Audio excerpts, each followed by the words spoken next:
جب ابراہیم علیہ السلام نے قوم کو توحید کی دعوت دی کہ پتھروں کے بنے ہوئے بتوں کو مت پوجو، یہ کچھ بھی نہیں ہے، ان کو تو تم اپنے ہاتھوں سے بناتے ہو، تم اس خدا سے ڈرتے نہیں ہو جس نے تمہیں پیدا کیا ہے، اس کا عذاب نہ تم پر آ جائے. تو قوم نے کیا کہا؟ قوم نے کہا کہ آپ کو ہم ہلاک کر دیں گے اور آپ کو ہم سے ڈر نہیں لگتا، یعنی پوری قوم سے آپ ٹکر لے رہے ہو. تو ابراہیم علیہ السلام نے کیا فرمایا؟ کیف اخاف ما اشرکتم ولا تخافون انکم اشرکتم باللہ، تم اللہ کے ساتھ ان بتوں کو شریک کر کے اللہ سے نہیں ڈر رہے ہیں بھائی جو تمہیں عذاب دے سکتا ہے، اور میں تم سے ڈرنا شروع کر دوں؟ ڈرنا تو پہلے تمہیں چاہیے نا، مجھے تو اس کے بعد ڈرنا چاہیے. تم اپنی برائی پر اتنے طاقتور ہو کہ تمہیں تو عذاب کا یقین ہونا چاہیے، اللہ مار دے گا، تمہیں ہلاک کر دے گا، دنیا میں نہیں تو آخرت میں. اس برائی پہ تم ایسا ماشاءاللہ تم اپنی طرف سے ایک اصطلاح میں کہہ رہا ہوں ایسا ڈٹ گئے اور مجھے مشورہ دے رہے ہو کہ میں لچک دکھاؤں. تو جب بھی بے دین لوگ آپ کو برائی میں گھسیٹیں تو آپ بولیں جتنا زور یہ گھسیٹنے میں لگائے گا نا میرا پلہ اس سے بھاری رہے گا، اتنا زور میں نہ جانے میں لگاؤں گا. کیا خیال ہے بھائی جان؟ غلط کہہ رہا ہوں تو بتا دو یار، اگلے ہفتے نہیں کروں گا بیان. ڈھیلا پن ہے دینداروں میں، یہ غلط ہے، پھر وہی کر جار بھی رہتے ہیں. ایکچولی وہ ہماری پھپھی تھیں، ابھی پرانی پھپھی تھی، ہو گئی تھی، ان کی بیٹی کی ایک ہی پھپھی رہ گئی ہے، ان کی ایک بچے کی شادی تھی. ایکچولی وہ ڈانس گانا تھا تو میں نظر نیچی کر کے بیٹھا ہوا تھا. تو اب دیکھیں نا رشتہ داری بھی اسلام میں ایکچولی یہ سب ٹوپی ڈرامے لے جا کے، او بھائی اللہ کا دین ہے، یہ اللہ کا قانون ہے، اس میں لچک نہیں ہے. دیکھو اللہ نے قانون آسان بنایا، لچکدار نہیں بنایا. قانون آسان بنایا، لچک نہیں رکھی. لچک اور آسان میں فرق بتاؤں کیا ہے؟ دیکھو اللہ نے کہا کہ کھڑے ہو کے نماز نہیں پڑھ سکتے تو کیسے پڑھ لو؟ بیٹھ کے نہیں پڑھ سکتے تو لیٹ کے.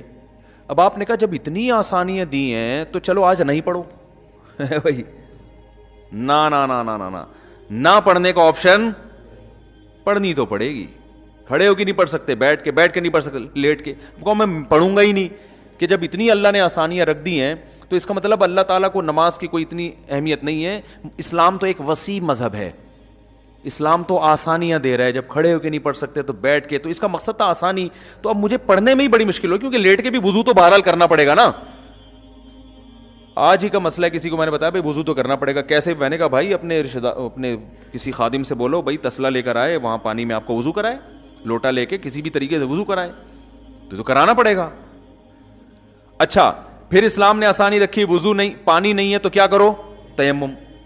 لیکن پانی نہ ہو یا پانی نقصان دے رہا ہو، واقعی لوگ سردی میں نہاتے نہیں ہیں تو بھائی گرم پانی سے نہاؤ. تیمم جائز تھوڑی ہے آپ کے لیے. قرآن نے صاف کہا ہے پانی نہ ملے تو ہے، یہ تو آپ کے پاس تو پانی موجود ہے، چولہا بھی موجود ہے، گیزر موجود ہے، تو گرم پانی سے نہاؤ نا. گرم پانی سے کوئی بیمار نہیں ہوتا. لیکن لوگ سردی میں نہاتے نہیں ہیں. یار ایکچولی مجھے کھانسی ہو رہی ہے، الرجی ہو رہی ہے، تو الرجی ہو رہی ہے تو گرم پانی سے نہا لو بھائی. اس کے بعد کافی پی لو، چائے پی لو، یا کوئی پیناڈول تو چلو دوا میں آ جاتی ہے، ٹھیک ہے نا، کافی پی لو. لیکن نہیں جی وہ تیمم کر لیں گے بلا وجہ.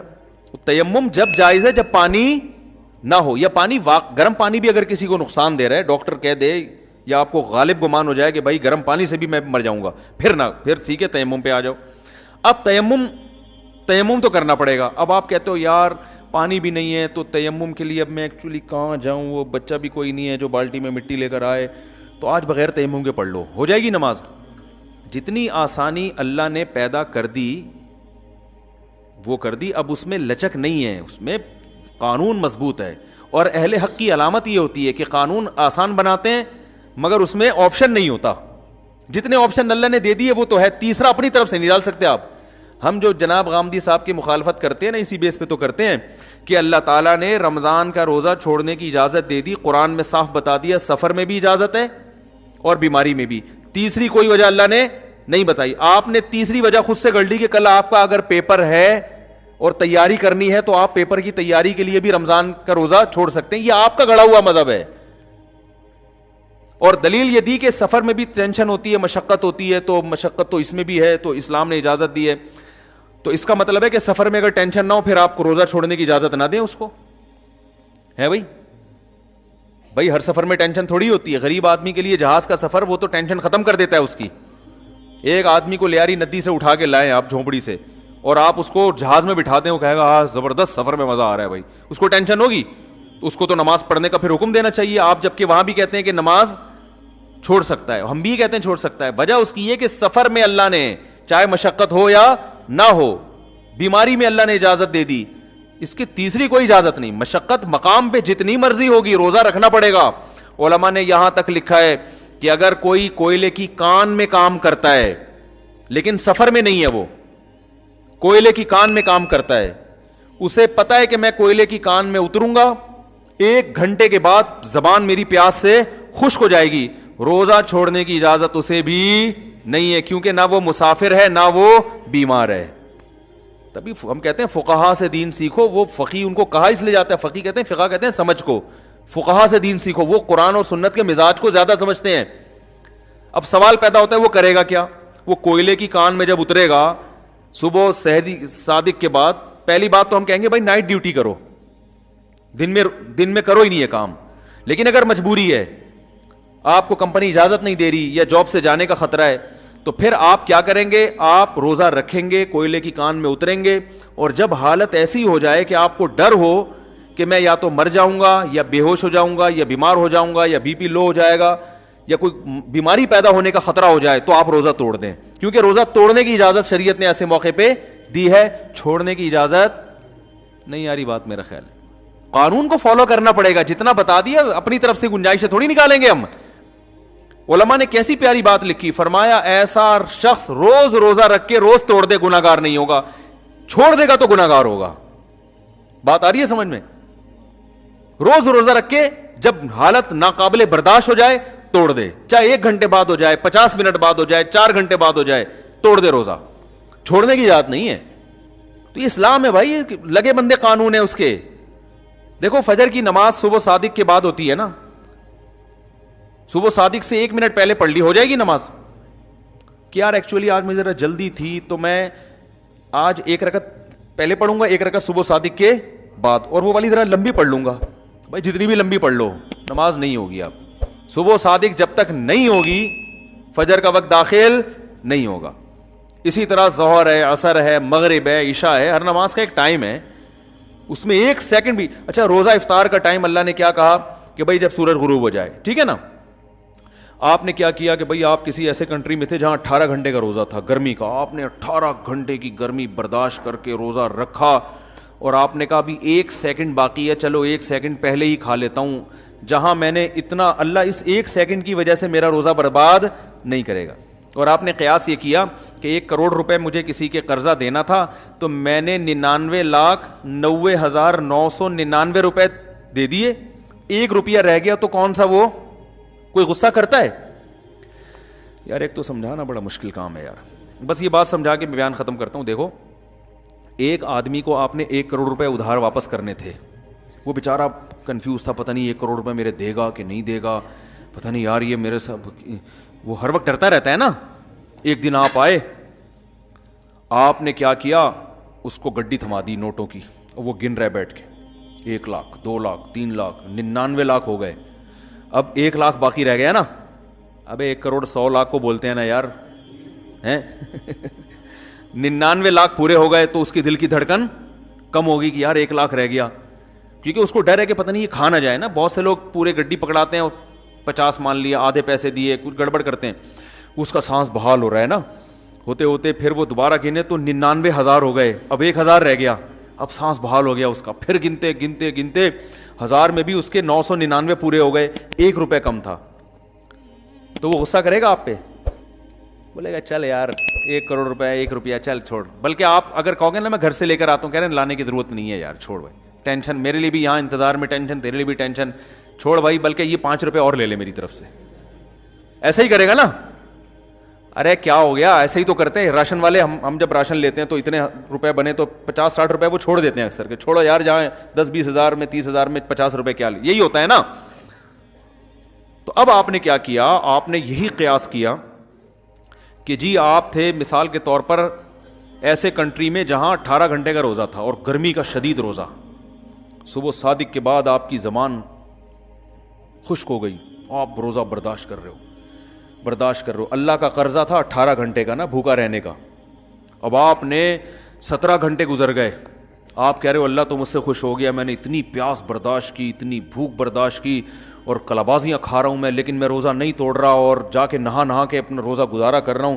اور لوگوں نے مشورہ دیا, کوئی کھجور لا کے رکھ رہا ہے, کوئی 12 بجے دوپہر کو کسی نے جناب کولڈ ڈرنک لا کے رکھ دیا, بھائی توڑ دے مر جائے گا. لیکن نہیں بھائی, ہم اللہ کی خاطر روزہ رکھا ہے, ایک ایک گھنٹہ ٹینشن میں گزارا آپ نے, اللہ بھی خوش ہو رہا ہے آسمانوں پہ, واہ بھائی میرا بندہ آج تو نے کمال کر دیا.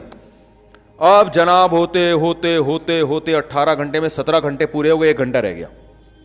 آپ نے اب لوگ کہہ رہے ہیں بھائی 1 گھنٹہ بھی کم نہیں ہے, تو مر نہ جائے ہے بھائی, تو یہ پی لے وہ کر لے. نہیں نہیں بھائی, جہاں 17 گھنٹے تو 1 گھنٹہ اور برداشت. اب ہے بھی رمضان کا روزہ. اب آپ نے کیا کیا, 1 گھنٹے میں 1 منٹ 2 منٹ 3 منٹ, اب کتنے ہو گئے, 50 منٹ ہو گئے. اب کتنے رہ گئے, 10 منٹ. لوگ کہہ رہے ہیں یار 10, آپ کی حالت غیر ہو گئی نا, بی پی لو ہو گیا, اب آپ مرنے والے ہو گئے, عجیب سی کنڈیشن ہو گئی. لوگ کہہ رہے ہیں روزہ توڑ دے, آپ کہہ رہے ہیں نہیں اللہ کی خاطر, آپ کو پتہ ہے میں مروں گا نہیں, نہ بیمار ہوں گا, یہ آپ کو اطمینان ہے. وہ تو کیونکہ بیماری کا خطرہ ہو پھر تو توڑنا جائز ہے نا, بس کمزوری ہو گئی بہت زیادہ جو روزوں میں ہوتی ہے. پڑے ہوئے ہیں آپ ویکنیس سے, کمزوری سے پڑے ہوئے ہیں. لوگ کہہ رہے ہیں پی لے, نہیں بھائی جہاں اتنا برداشت کیا ہے 1 منٹ اور. اب 1 منٹ میں 1 سیکنڈ 2 سیکنڈ 3 سیکنڈ 58 سیکنڈ ہوئے تھے. آپ نے کہا جہاں اتنا اللہ کے لیے میں نے برداشت کیا, اب 2 سیکنڈ رہ گئے, اب کھا لو. تو اب اللہ مجھے تھوڑی پکڑے گا, وہ بولے گا جہاں تو نے اتنے گھنٹے میرے لیے بھوک پیاس برداشت کی ہے تو 2 سیکنڈ میری طرف سے تجھے کیا ہیں بھائی, معاف, کھا لے. آپ نے کھا لیا, متذل العالیہ نے روزہ بالآخر کھا لیا. اور جیسے ہی وہ نوالا حلق میں اترا ہے, اترتے ہی سائرن بج گیا, اذان ہو گئی. کسی مفتی سے پوچھو گے نا پوری دنیا میں, وہ کہے گا روزہ بھی گیا تیل لینے, اور 60 روزے بطور سزا کے کفارہ, بولو بھائی رکھنا پڑے گا آپ کو 60 روزے. توڑا کیوں, آپ کہیں گے بھائی توڑا کہاں ہے, 18 گھنٹے میں 17 گھنٹے 59 منٹ 59 سیکنڈ تک تو رکھ لیا نا. تو اللہ ایسا ظالم تھوڑی ہے کہ لوگ ایسی باتیں, اللہ تو غفور الرحیم ہے. اسلام تو ایک وسیع مذہب ہے, اسلام تو ایک پولائٹ مذہب ہے, پولائٹنس کی ترغیب دیتا ہے. اللہ تو رحمان, وہ تو اس کی رحمت کے 100 حصے ہیں, ان میں سے صرف 1 حصہ اس نے زمین پہ بھیجا ہے, 99 تو آخرت میں. تو آخرت میں بخشے گا نہیں, وہ کیا میں بخشے گا بشرطے کے 60 روزے رکھو, صحیح ہے نا, کفارے کے طور پہ. اور پھر بھی رمضان کا ثواب پھر بھی نہیں ملے گا, اس سے صرف گناہ معاف ہو جائے گا. اور یہ والا روزہ قیامت تک نہیں آتا, اور اس کی قضا بھی الگ سے رکھو. کسی بھی دنیا کے مفتی سے پوچھو گے, وہ بولے گا بھائی روزہ ختم, نہیں اب نہیں روزہ ہو سکتا. آپ کہو گے یار وہی اچھا نکلا جس نے کم بخت سارا دن پراٹھے کھاتا رہے, روزہ جو چھوڑے گا نا روزہ رکھا ہی نہیں تھا, سارا دن منڈ کے کھاتا رہے, وہ مفتی سے پوچھے گا تو مفتی صاحب کہیں گے بھائی توبہ کرو, 1 روزہ قضا کر لو, توبہ کرو اور 1 روزہ. آپ کہیں گے یار وہ منڈتا رہا ہے سارا دن بیٹھ کے. اسلام کا مزاج سمجھ رہے ہو کیا ہے؟ آپ کہو گے یار وہ تو سارا دن منڈتا رہا ہے بیٹھ کے ہیں, اور مجھے بھی کھانے کی ترغیب دیتا رہا ہے, وہ صرف 1 روزہ رکھے گا قضا, اور میں کتنے 60. یہ تو ظلم ہے, یہ کیسا اسلام مذہب ہے؟ او بھائی اسلام یہی ہے, رکھنا نہ رکھنا بھی جرم ہے, رکھ کے توڑ دینا اس سے بڑا جرم ہے. تم نے رکھ کے توڑا ہے, اب کوئی پہلے منٹ میں توڑ دے یا آخری منٹ میں توڑ دے, اللہ کی نظر میں دونوں برابر کے مجرم ہیں. تو لا کو فالو کرنا پڑے گا, لا میں اپنی طرف سے چینجنگ نہیں ہو سکتی. سمجھ رہے کہ نہیں سمجھ رہے؟ ہاں اللہ نے یہ آسانی دے دی کہ بھائی اگر روزہ رکھنے میں تمہیں بیمار ہونے کا خطرہ ہے تو توڑ دو, مرنے کا خطرہ ہے تو توڑ دو, باقی پیاس ٹینشن یہ تو روزے کا حصہ ہے بھائی. اور پھر جیسے ہی غروب آفتاب ہو جلدی کھاؤ, پھر یہ بھی ترغیب دے دی اللہ نے, دیر نہیں کرو. پھر یہ بھی اللہ نے اپنی یعنی مخلوق پر رحم کیا نا کہ بھائی اور زیادہ ٹینشن میں نہ ہو, اب کھاؤ. تو اور پھر صبح صادق تک کھا سکتے ہو, یہ بھی اجازت دے دی, ورنہ اللہ لمٹ کھانے کی اجازت بھی دے. سارے دن روزہ رکھا ہے تو 2 سموسے کے بعد تیسرے کی اجازت نہیں ہے. کھاؤ بھائی, کلوا مما رزقکم اللہ حلالا طیبا, کھاؤ. تو آسانی رکھی ہے میرے بھائی, لچک نہیں رکھی. سمجھ رہے کہ نہیں سمجھ رہے؟ تو لچک نہیں ہے, ناجائز ہے تو کیا ہے. ہاں کچھ چیزیں اللہ نے خود بتا دی کہ یہ اس کنڈیشن میں ناجائز ہیں, یہ والی کنڈیشن ہو تو ناجائز ہے ہی نہیں. وہ تو اللہ نے بہت سے, اس لیے خود سے فنٹر گیری نہ شروع کر دیں, علماء سے پوچھ لیا کریں کہ اس مجبوری میں یہ والی چیز میرے لیے جائز ہے یا نہیں. بعض چیزیں اسلام نے خود بتا دیں کہ وہ الاؤ نہیں ہے, لیکن فلاں مجبوری ہو تو وہ جائز ہیں. لیکن جن چیزوں کا اسلام نے کہہ دیا غلط ہے, جب سور کھانا غلط ہے نا, لیکن ایک کنڈیشن میں اللہ نے جا دی, مرنے لگو تو کھا سکتے ہو. اب کیا ہو رہا ہے, لوگ یورپ میں جاتے ہیں, وہاں ان کو حلال نہیں ملتا تو مشینی ذبیحہ کھا رہے ہوتے ہیں. ہم ان کو کہتے ہیں بھائی مشینی ذبیحہ تو جائز نہیں ہے, جو مشین سے ذبح ہو رہی ہے نا مرغیاں, اس پہ اللہ کا نام نہیں لیا جا رہا, انسان اللہ کا نام لے, مشین کے اللہ کے نام لینے سے حلال نہیں ہوگا. کہتے ہیں مجبوری ہے, اب کیا کریں, وہ چکن جو ہے ہمیں یورپ میں کہیں ایسے حلال ملتی نہیں, اس طرح کی نا اسٹائل بھی چینج ہو جاتا ہے ایک دم, چکن اصل میں حلال ملتی نہیں ہے. تو بھائی چکن کھانا مجبوری ہے ہی نہیں اسلام میں, اس کو اللہ نے مجبوری, آپ کی اپنی مجبوریاں, تو پھر تو میرے بھائی پیزا کھانا بھی بہت سے لوگوں کی مجبوری ہے. کتنے لوگ ہیں ہفتے میں پیزا نہ ملے مر جائیں وہ ٹینشن سے, حقیقت ہے نا. وہ پیزے کھا کھا کے خود گول ہو چکے ہیں, پیزا بن چکے ہیں. تو آپ کی اپنی پیدا کردہ مجبوری ہے. اللہ تعالیٰ نے کیا کہا ہے مجبوری کی جو ڈیفائن کیا اللہ نے, فَمَنِ اضْطُرَّ فِي مَخْمَصَةٍ, کہ جو بھوک سے اتنا مجبور ہو جائے, موت کا خطرہ ہو جائے نا اس کو, اضطراری کیفیت ناقابل برداشت ہو جائے, پھر وہ مردار کھا سکتا ہے. اور وہ بھی اللہ نے فرمایا غیر متجانف للإثم, گناہ کی نیت نہ ہو. اور اس میں بھی اللہ نے فرمایا کہ اعتدال سے نہ ہو. اتنی بوٹیاں کھا سکتے ہیں مردار کی کہ آپ کی کمر سیدھی ہو جائے, جان بچ جائے. آپ نے اس کے کباب کوفتے بنا کے مرنا شروع کر دی, اوپر سے کولڈ ڈرنک پی رہے ہیں. تو جو حرام کھا رہے ہیں یورپ میں, امریکہ میں, یو کے میں, حرام گوشت کھا رہے ہیں اور کہہ رہے ہیں مجبوری ہے کہ چکن اصل میں ملتی نہیں حلال, تو وہ بھی 2-4 بوٹیاں تھوڑی کھاتے ہیں, پورے قورمے بنا رہے ہیں, اس کے بریانی بنا رہے ہیں, طبیعت سے روسٹ کر کر کے کھا رہے ہیں. کہہ رہے ہیں مجبوری میں ہم کیا کر رہے ہیں, حرام کھا رہے ہیں. تو یہ مجبوری نہیں ہے. جب تک روٹی مل رہی ہے, گندم مل رہی ہے, پیٹ میں جا رہی ہے, کوئی بھی ایسی چیز جو پیٹ بھرنے کے لیے کافی ہو, تو آپ حرام کی طرف نہیں جا سکتے. ہاں اللہ نے خود اجازت دے دی, مرنے لگو تو کھا سکتے ہو, تو وہ پھر آپ کے لیے حرام رہتا نہیں ہے, وہ حلال ہو جاتا ہے. تو اگر کوئی مس گیدرنگ میں, شادی میں آپ نہیں جائیں اور جان سے مارنے کا خطرہ ہو کہ آپ کو رشتہ دار گولی مار دیں گے, پھر آپ جائیں. بھائی جان بچانا ہے پہلے کیا ہے.